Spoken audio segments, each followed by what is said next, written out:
Good evening and welcome to episode 120 of the Huddy Hui. This is our preview show heading into finals this weekend against the teams that are playing in the Wellington Club Finals, I should say. We're bringing you 3 of those games live on Huddy Sports YouTube this Saturday, 11:15, the Hardham Cup, 1:15, the Colts Div 1 final, and then the big one, the Jubilee Cup, at 3:15. Now, earlier this week, I caught up with the captain and player coach, actually, of the winning Tony O'Brien under-85 Div 2 team, the Wellington Axemen Sugerwoods. Britte Cebreros is our guest on the Huddy Hui tonight. Sit back and enjoy.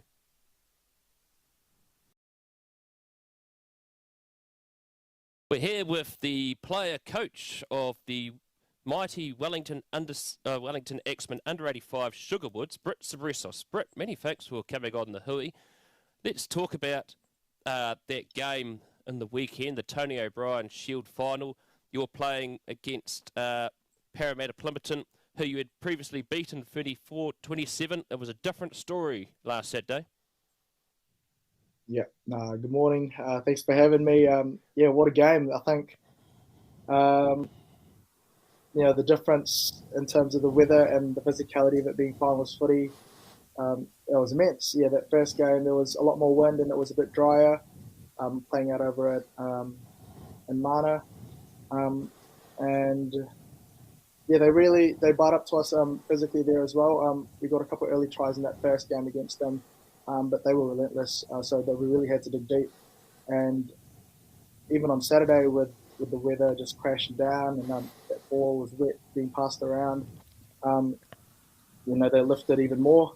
Obviously got that first try and nice and early, and they just kind of forced us to take a step up in terms of our intensity. So respect to them for that and credit to them.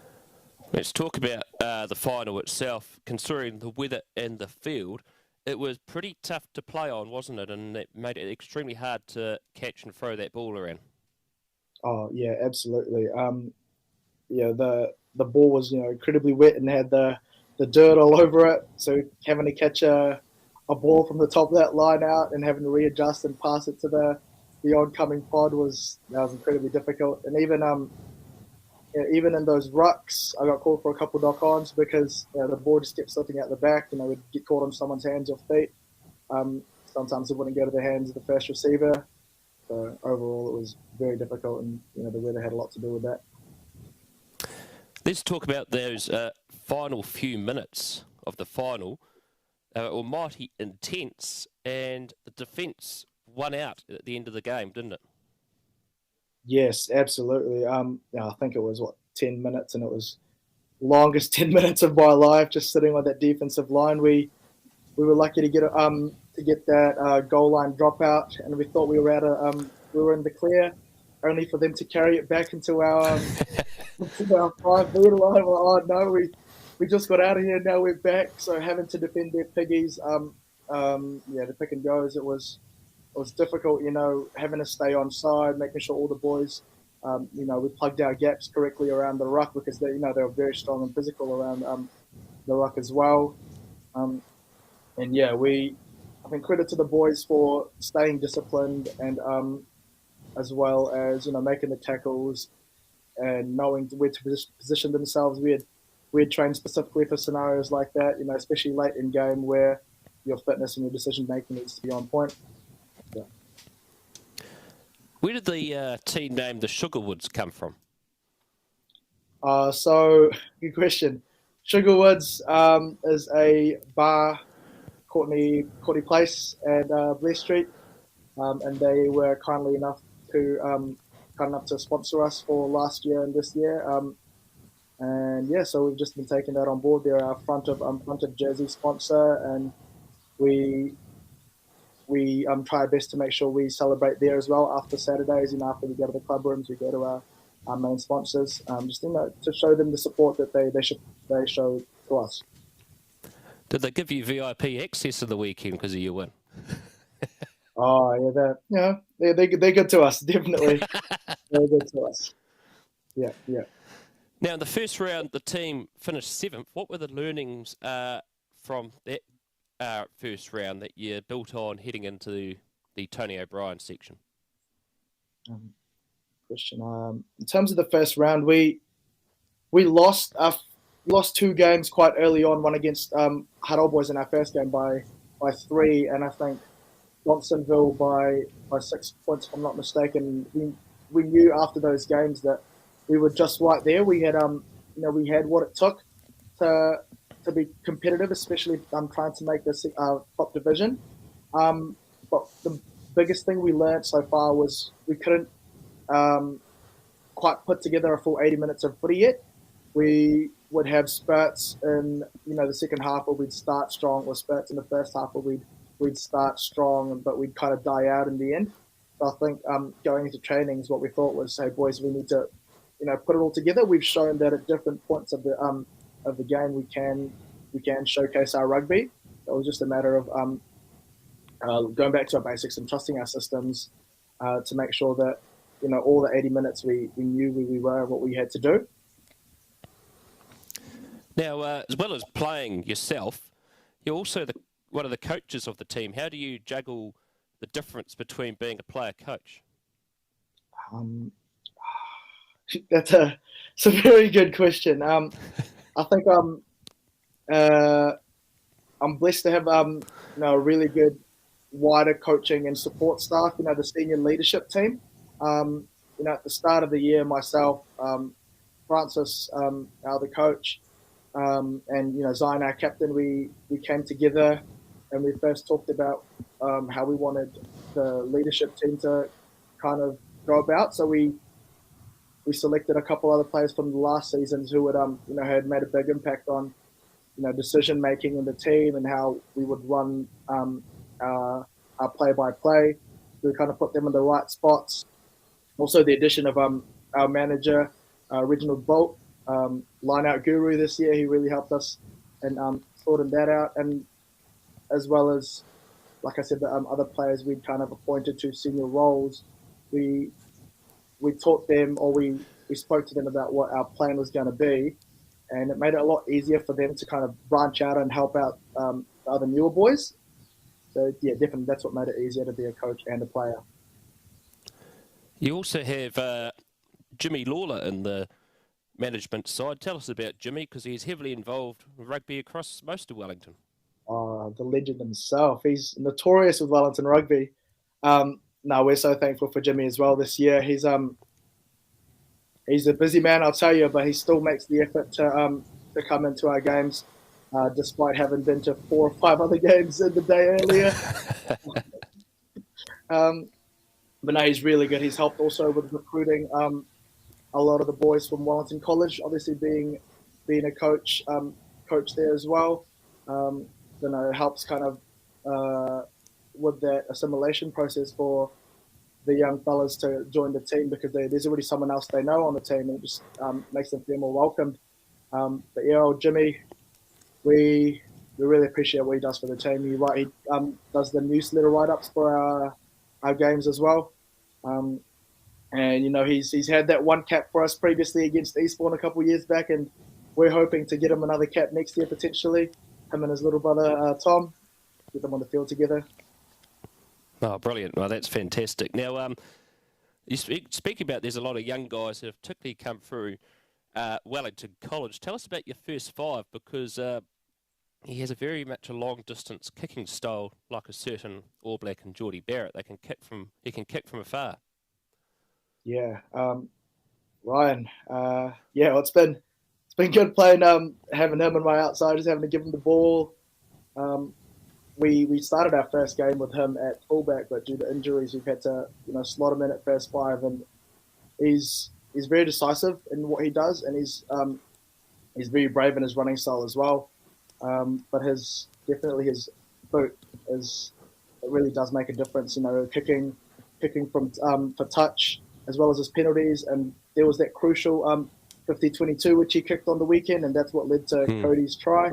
That was game changing what he did there. Well, speaking about that, let's have a look at this try. This is the replay from that match. So maybe they lost the jersey. Secured well by Mill. They're holding on to it that time. They did well. That was well. And the try's been awarded. The tries down is 20. How important was that moment in the game? Because you were trailing on the scoreboard. Yeah, we were trailing, but we knew that our lineouts they've been the bread and butter of our team.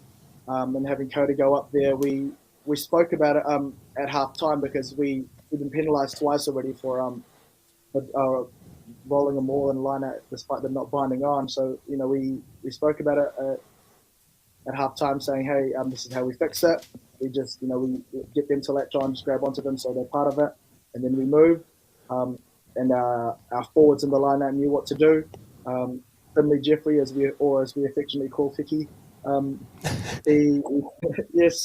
Ficky, he threw a perfect ball over the top, and Cody caught it, and then his lifters and the other forwards binded on. They grabbed the Parramatta forwards, and they just kept binding, and it really was the momentum shift that we needed, because we were so close. We'd been in their 22 for a lot of the first half, and we just came away with not enough points or not many points that we were looking for. So for that to happen in the game was a massive game changer. Is halfback your preferred position? It is now. When I first started, I was out on the wing just because I've never played rugby in my life before. I was just fast. The one goal was to catch the ball and the one pass. But as we've kind of grown into the team, I wanted to inject myself more into the game, and rather than just being out in the wing, I could communicate more to the forwards on defence, and just help out where I can. It just gave me the opportunity to be a lot more involved in the game. As you mentioned, you took up rugby only a few years ago.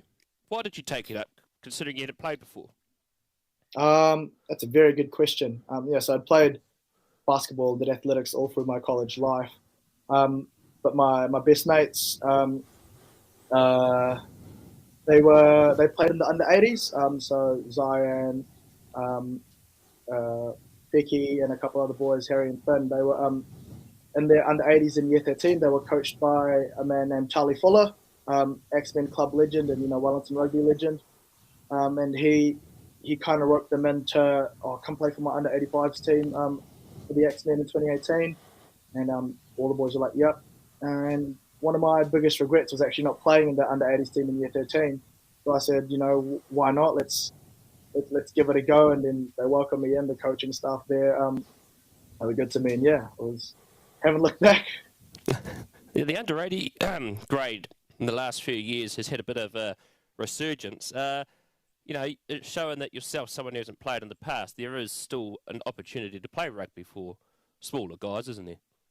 Yeah, absolutely. A lot of our players this year actually either haven't played rugby since college as well, or some who have never played rugby in general, and they put their hand up, and as you see, it shows that the smaller guys can still take part. But the social aspect of under 85s is really what really drives the team. And as you mentioned, actually, you were previously not playing rugby. You were athletics and a basketballer. Tell us about your time participating in those sports. Of course. Basketball. Been playing it since year 9. I played it in primary school, and playing it all through college. That was cool. Got to meet some awesome people. Play alongside some pretty good players. A couple of Wellington Saints in there, and go on tournaments and stuff as well. But I really enjoyed that. And athletics, I didn't pick it up until year 11 actually, and it's quite a funny story because I knew my goal was to try and make the McKibbity team sometime in my college career. So I had worked hard for it over the summer, and during the inter-house athletics, I won a 100-meter race, and Mr. Lidstone comes up to me at the end of the race, and he's like, "Excuse me, are you new to this school?" And I was like, "Nah, I've been here since year 9." I won't ever forget that. But that was cool, and winning the 2 McKibbities in in year 9 and 10, which I wasn't a part of, but still being part of that environment was insane. And yeah, the traditions that are behind it, and then taking part in the activities the years after was the lead up to it. How it even starts from the year beforehand, and yeah, it's awesome. Heading out to Newtown Park. As you mentioned, McKevley, let's talk about your time at St. Pat's Town out there in Kilburnie. How was your time there? My time at St. Pat's, it's some of the best 5 years I've ever spent in my life. I begged my mum to let me go there because all my mates from primary school were going there as well. So I'm thankful. Mum and Dad actually let me go there. I met my best mates, and like I said, that they've kind of from that point on, as the rest of my life is headed out. I guess all the rugby's set out. I'm flatting with one of my best mates from St. Pat's as well. So it's really cool. But the teachers I've had over the years were deeply influential.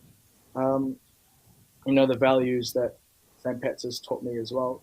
Especially we always talk about the brotherhood. That's the most important thing. Yeah. Speaking about the brotherhood, they're playing Silverstream tomorrow in the Winter Exchange. Who are you picking? Oh, I've got to back the boys. The original Doolies. The original Doolies. Stop it! I know you might have a little bit of a, you don't know which way to go. Who are you going to be backing? I'll go for the draw. So, those are the famous words of John Jarvis, who used to say, "Always go for the draw if you've worked or gone to both schools." That's very fair. It's very fair. What other sports have you played besides basketball, rugby, and athletics? I have over the last couple of years. I've been playing touch over the summer as well, and I picked it up, as a way to stay connected to the rugby boys. And what I've learnt from it is, it's not your goal isn't to essentially avoid being touched, but it's to set yourself up. And when I first started playing, I was just trying to run around people, and then when I saw how the good touch teams played, they would set themselves up so that they knew where they wanted to get the touch and create space elsewhere. That was really good to learn, and especially helped me out as playing halfback, learning when to take dart with the ball and give it out. That was very important. Also, indoor netball, I enjoy playing that with my flat. Very competitive, and it really does make you sweat. So very good. Teaches with the hands and movement, having a get open. That was really good. And growing up, I did play a bit of cricket as well in primary school. Yeah, so that was and football too. Yeah, that was both in primary school. National Under 85 competition draw came out last week. You're scheduled to play Hastings at a venue to be determined along with the date. How's the team looking forward to competing in the National Under 85 competition? Oh, we're fizzing for it, eh? We knew that the Under 85s national comp was the next goal. So as soon as we achieved that first goal of winning the Tony O'Brien, we kind of shifted that mindset, saying, hey, look, we have this new thing going on, and the national comp it's a whole different breed because not all regions have that have the local Under 85s comp.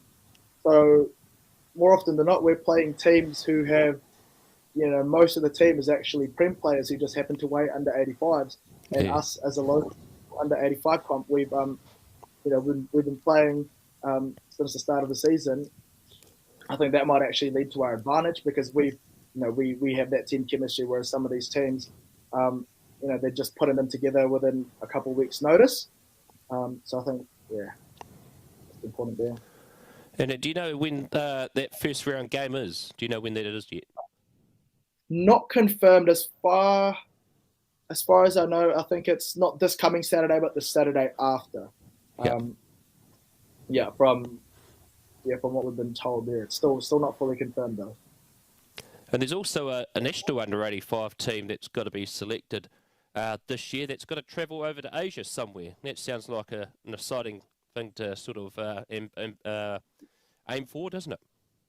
Yeah, absolutely. No, it's pretty cool to showcase under 85s rugby like that on a national stage. Do you know if they're letting All Blacks play on that team or nah? Or former All Blacks? They should let David McKenzie play, shouldn't they? So. David McKenzie or Brad Weber? Yeah, Brad Weber. Yeah, anything's possible. So should be No, allowed to. Yeah, it's an exciting opportunity, definitely. Well, Britt, it's been fantastic having you on the Huddy Hui. All the best for the under 85 national competition coming up soon. Thank you so much, man. Thank you again for commentating our game on Saturday. We really appreciate that, mate. Thank you. Cheers. We're here with the player coach of the mighty Wellington Axemen under 85 Sugerwoods. Good interview there with Britte Cebreros. Excellent interview indeed. That game and let's have a look at the big finals this weekend. Let's look at the Wellington Cup final. First up, this is who we've got in this game. Parramatta Plymouton against Wainui Amata. This will be a real beauty of a game, this one in particular. Parramatta Plymouton merrily missed out on making the playoffs this season, but they'll for the Jubilee Cup. But they'll be looking forward to getting some silverware. Got to the final Jubilee Cup last year, but missed out to Oris. Wainui, of course, start of the season was a bit tough, but actually the second half of the season they've gone pretty well. And Wainui, of course, beat Mara St. Pat's last week pretty comprehensively, and they narrowly lost to Parramatta Plymouton at home. So this one, go out on a bit of a limb, and I'm going to go Wainui Amata on this one. Only just, though. Well, of course, at 3:15 is the big one here. It is the Jubilee Cup final between the Old Boys University, known as the Billy Goats, and Tawa. Tawa, of course, over the years have known to time their runs well into the Jubilee Cup playoffs. And, of course, good record over the years as well. Can they make it their fourth title in such a short time, or will the Billy Goats win again? Billy Goats, of course, won the Swindale Shield. Tawa, well, they're going to have the likes of PJ Sheck and Hugo Plummer in their pack as well, and Siali Loaki as well.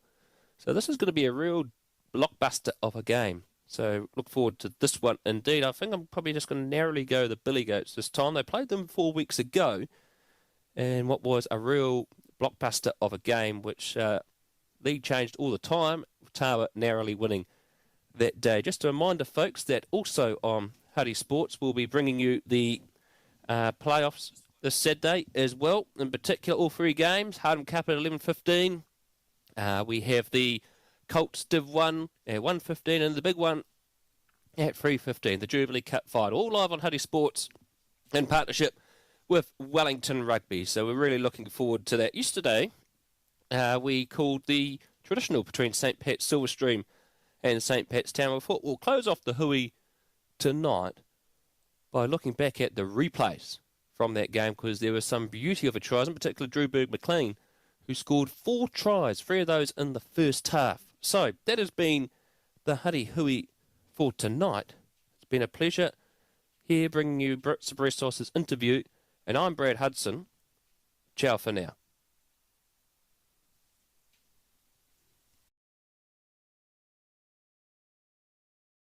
And he is only 10 metres away from the line now. What can the backs do? Oh, Takapua sees a gap. Offloads it out to Berg-McLean. And Drew Berg and Solomona in support. Look to pick and go this one. They go to the line. Try's been awarded. Could be held up here. No. Ball's still there for Silverstream. Matt Perry goes hunting for that ball. Berg-McLean. I think he's got a hat-trick. Go to the chalk. They pick and go. There's an advantage being played here against Silverstream. They go around the short side. We'll look to roll. It's a try. Held. And he's still going. 40-metre gain there that time. They stretch it right, and they're around, and it's a try. Wonderful pressure at the kick. Sione. Oh, it's a break here by Takapoa. Can he go all the way? He certainly will. Wonderful individual try. Here we go. Oh, rampaging run here from Thompson. Remy Fitzsimonu couldn't hit it on. He's got 4 tries has Drew Berg-McLean. McLean's been immense today. New Zealand, that helps train up Catholic leaders. Penalty here against St. Pat's Town. Taken quickly. And it looks like it's going to be another try, and it is for Silver Street. And he is only 10 metres away from the line now.